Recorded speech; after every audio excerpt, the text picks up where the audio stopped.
Hi, I'm Gidon from thetechnologyman.com.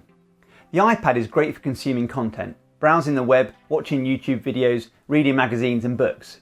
But if you have a more recent iPad that supports the Apple Pencil, it can do a lot more, and it's transformed how I use it.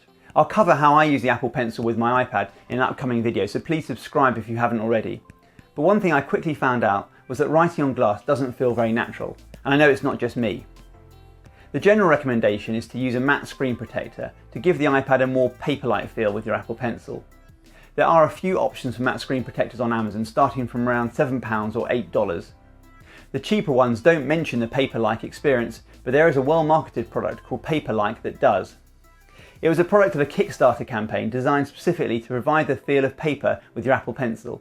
PaperLike is over 3 times the price of the cheapest options on Amazon, and many of the online reviews on YouTube are sponsored by PaperLike themselves, so it's very hard to reliably establish what the difference is, if there is any, between their product and the cheaper alternatives.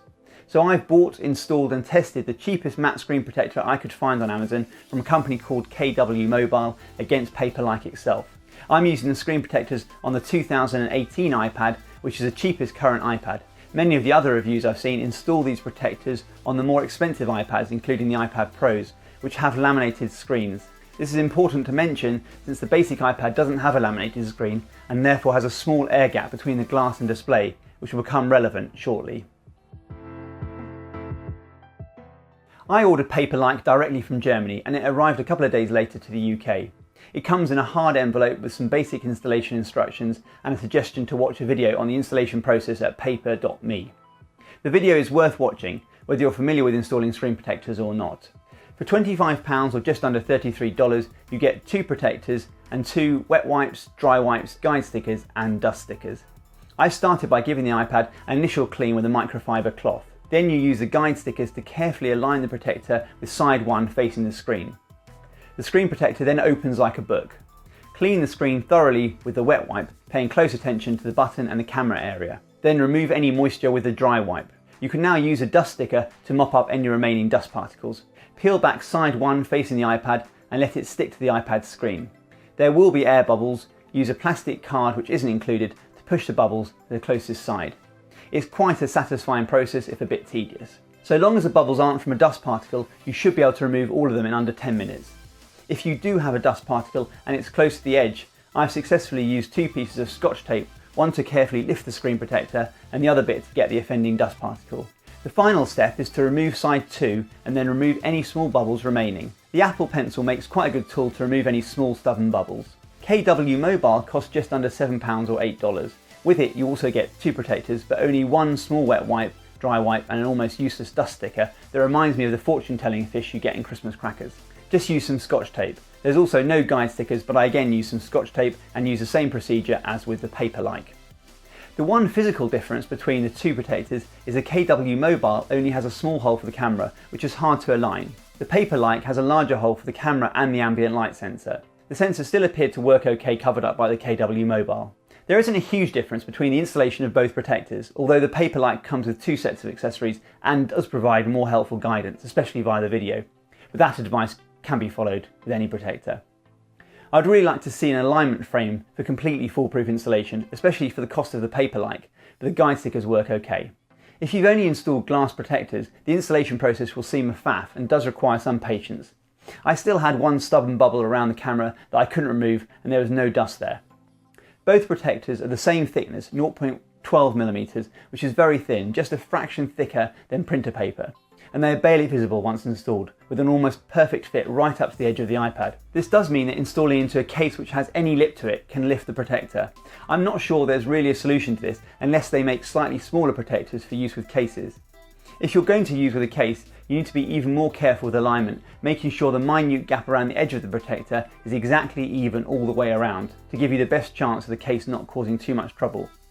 But you'll most likely still get some lifting, which you will have to poke back under the lip. After a couple of days I found any bubbles caused by this issue mostly went away, so as long as you're not taking the iPad in and out of the case too much and you're not super fussy, you'll probably be okay. I found I prefer to use my Apple Smart Cover now, so this is no longer an issue for me. The first time you turn your iPad on with a new PaperLike screen protector, it's quite a shock to see your bright, sharp screen look almost milky in appearance. It's far worse viewing at an angle. I imagine due to the air gap I mentioned earlier between the glass and display.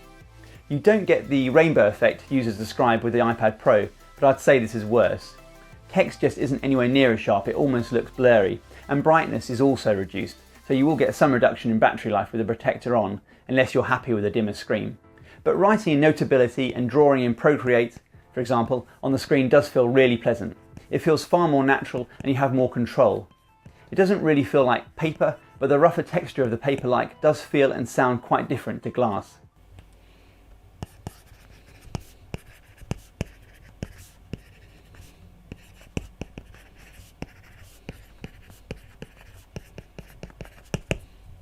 The sound of tapping exaggerated on the non-laminated display is also dampened slightly.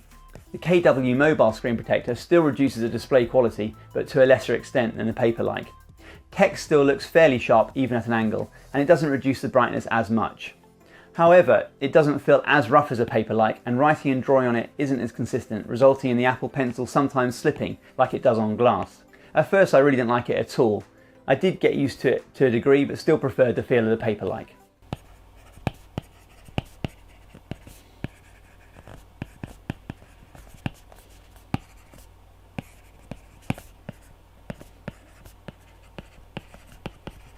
There is some loss of sensitivity with the KW Mobile, resulting in some faster, lighter strokes not being picked up. This isn't apparent with PaperLike, except sometimes when pinch zooming with your fingers. The screen protectors also do a good job of reducing reflections, and fingerprints are less apparent.